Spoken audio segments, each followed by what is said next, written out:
Meus caros amigos e amigas, muito bom dia. Vocês estão no canal Espiritismo Explicado, eu sou Lazarino Barbo. Antes de começar nosso vídeo de hoje, eu vou te pedir que ajude o nosso canal a crescer. Inscreva-se no nosso canal, compartilhe com os amigos. Ative o sininho das notificações para que o YouTube possa avisar você dos novos vídeos. Mas hoje nós vamos dar continuidade à análise das cartas psicografadas. Esta mensagem foi psicografada no dia 18 de julho de 2019. E ela começa assim: as mulheres seguiam silenciosas em fila e descalças. As cabeças baixas, as roupas claras, quase imperceptíveis na noite sem luar e sem estrelas. Era noite de adoração, ocasião em que todas se reuniam para um ritual que eu conhecia bem, com seus múltiplos símbolos e significados. Solange, minha tia, estava lá, a primeira da fila, alta, magra e esguia, imponente entre as demais. Ainda era bela, mesmo com o cabelo prateado de fios brancos e as marcas da vida acentuadamente expressas em seu rosto. Nosso povo era pacífico, dedicávamos à agricultura e ao estudo e prática da tradição, que era ensinada há séculos pelos anciões. Nossos poucos animais apenas nos serviam para auxiliar na lavoura. Quando Solange tinha por volta de 9 anos de idade, foi cruelmente violentada. A aldeia havia sido tomada de assalto por homens bêbados que entraram no templo onde as meninas estavam reunidas para receber os ensinamentos sagrados. Entre meia dúzia delas, escolheram Solange. Não houve tempo para nenhuma reação. Era época de colheita e os nossos homens estavam nos campos. Quando voltaram, os assaltantes já haviam ido, deixando Solange terrivelmente ferida e desacordada. A menina ficou longo tempo convalescendo. Tinha febre alta e dormia quase o tempo todo. Acordava gritando e se debatendo, sendo preciso ser contida para que não se machucasse mais. E ela, que era alegre e falante, tornou-se muda e triste. Minha mãe morreu quando eu era muito jovem e fiquei sob os cuidados de minha tia. Passei a morar no templo onde ela era a guardiã.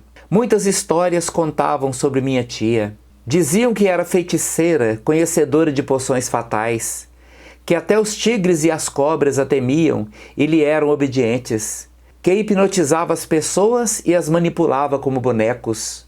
Diziam também que todas as noites ela, em espírito, deixava o corpo e saía à procura daqueles que a violentaram quando criança. Nunca soube o que era verdade, mas o fato é que ela realmente parecia ter algo como um poder incomum. Embora distante e fria, sei que ela me amava como uma irmã, embora tivéssemos muito pouca intimidade. Havia em Solange um abismo intransponível, impossível de se aproximar. Quando eu estava prestes a completar 10 anos, certa madrugada, ouvi um grito vindo de seus aposentos e no impulso corri a acudi-la. Então vi Solange debruçada sob a bacia de prata, a luz fraca da candeia mostrando o rosto envelhecido, cabelos desgrenhados, os olhos escorrendo sangue. Num salto ela se levantou e acertou meu rosto com uma bofetada e forçou-me a beber algo quente e doce. Então não me lembro do que aconteceu em seguida. Quando voltei a mim, soube que estive 3 dias desacordada. Nunca mais entrei no quarto de Solange. Ainda que temida, Solange também era amada. Conhecedora das ervas medicinais, muitos foram os doentes que ela aliviou, incluindo velhos e criancinhas. Falavam que a muitos ela livrara da morte, e até as almas dadas por perdidas que ela fizera retornar ao corpo físico. Muitas mulheres mais velhas que perdiam a razão e estavam condenadas à morte, como era a lei, eram levadas para o templo e lá ficavam sob seus cuidados. Naquela noite também eu, com meus 16 anos recém-completos, estava na fila das mulheres. 2 luas antes, eu me consagrara guardiã, depois de 2 longos anos de preparação. Neste tempo, fiquei sozinha em uma das cabanas bem no meio do bosque, onde as árvores com suas copas fechadas cobriam todo o céu e a luz do sol quase não entrava. Aprendi a ver a natureza com os ouvidos. Os primeiros dias foram terríveis. Sentia frio e o barulho dos meus pensamentos que em meio ao silêncio gritavam em minha cabeça me causava pânico. Mas aprendi a silenciá-los. Depois de longos períodos entregue à meditação, aprendi a me proteger em outras dimensões do universo, fora do tempo e do espaço onde meu corpo material se encontrava. Subíamos a montanha da lua escura. Éramos um grupo de 28 mulheres. Os homens velhos e jovens nos esperavam na parte mais alta, onde havia uma soleira. Mantinham seus rostos escondidos nos capuzes, segurando tochas nas mãos que iluminavam fracamente aquela noite sombria de inverno. Nós nos deitaríamos com os homens encapuzados, sem conhecer sua identidade, e os filhos daquela noite seriam a próxima geração do nosso povo, que iria substituir nossos anciões, como a própria Solange, mantendo nossas tradições seculares. Quando me deitei com o desconhecido, deixei minha individualidade de lado. Não era mais a jovem órfã, mas era apenas a filha da tribo. Deitada com o desconhecido na terra gelada, eu era também terra, e meu ventre o solo que recebeu a semente da vida. 9 meses depois, acalentava minha filha Oliver em meus braços. Oliver tinha a pele clara e os cabelos encaracolados. Não trazia os traços do nosso povo. Provavelmente, o pai era um estrangeiro, o que era bom para diversificar e fortalecer nossa genética. Provavelmente também estaria longe, sem nem sonhar que tinha uma filha que cresceria naquelas terras. Minha filha seria a substituta natural de Solange, como a guardiã do templo sagrado e da tradição, já que eu não tinha nenhum dom. Seu destino já estava irremediavelmente traçado, pertencia à tradição. Jamais teria liberdade para fazer suas próprias escolhas. Desencarnei pouco tempo depois, antes de Solange, que mais uma vez teve que criar uma criança que não era sua. E agora estamos aqui juntas, eu no plano astral, Oliver e Solange encarnadas. Assinado Érida, pela médium Eliane. Eu pesquisei o nome Érida, a origem desse nome.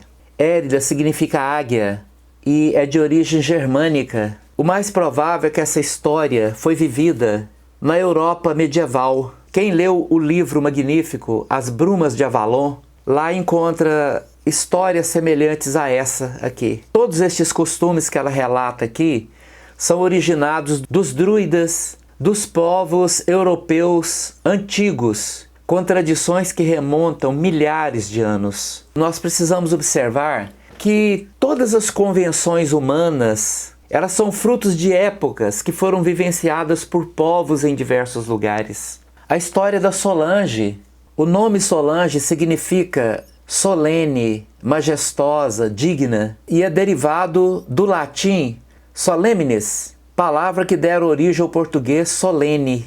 Então, observe que os dois nomes das duas pessoas têm origem europeia, nos dando então a certeza de que essa história, pelo conteúdo da história e pelos próprios nomes dessas pessoas, essa história foi vivenciada na Europa muito antiga, antes mesmo do período medieval. E esta ligação com a natureza, que deram origem a tantas lendas, como a lenda do Rei Arthur, os Cavaleiros da Távola Redonda, a história da magia vivenciada por Merlin durante o período do Rei Arthur, a espada mágica fincada na pedra, onde só um homem digno, de honradez ilibável, poderia retirá-la, são todas originárias desses tempos muito antigos, vivenciados na Europa muito antiga. A predestinação dos filhos das jovens virgens que eram engravidadas num ritual, e estes filhos deveriam ser os novos líderes espirituais daquelas tribos. O ancião já era escolhido na infância e o aprendizado dele era diferenciado. Ele era preparado para continuar dando seguimento às tradições, porque num mundo onde ainda não havia a escrita, a tradição é que era importante. E estas histórias vivenciadas há milhares de anos nos traz a certeza da continuidade da vida. Solange, a menina destinada a ser uma anciã, uma líder da tribo, uma sacerdotisa, mas que passou pela tragédia da violência, tornou a sua vida uma destinação de servir as pessoas através do conhecimento passado de maneira tradicional do uso da medicina natural, a integração da magia relacionada àquele povo profundamente integrado à terra, à floresta, às montanhas, à lua, à água, aos 4 elementos do fogo, da terra, da água e do ar. E infelizmente, este mundo mágico passou e entramos na era da tecnologia, entramos na era da industrialização, do consumismo e perdemos a conexão com a Mãe Terra. Perdemos a força de lidar com os elementos primordiais que compõem o nosso corpo, a nossa mente, porque somos feitos do fogo, da terra, da água e do ar. Mas eu tenho fé que aos poucos nós vamos descobrir que este retorno às nossas origens espirituais são essenciais para a própria sobrevivência da humanidade. Porque sem o retorno de cultuar a força da magia existente em cada elemento à nossa volta, a própria humanidade está condenada ao desaparecimento. Muito obrigado pela sua atenção. Se você gostou do nosso vídeo, deixa aí o seu like, inscreva-se no nosso canal e compartilhe com os amigos. Muito obrigado.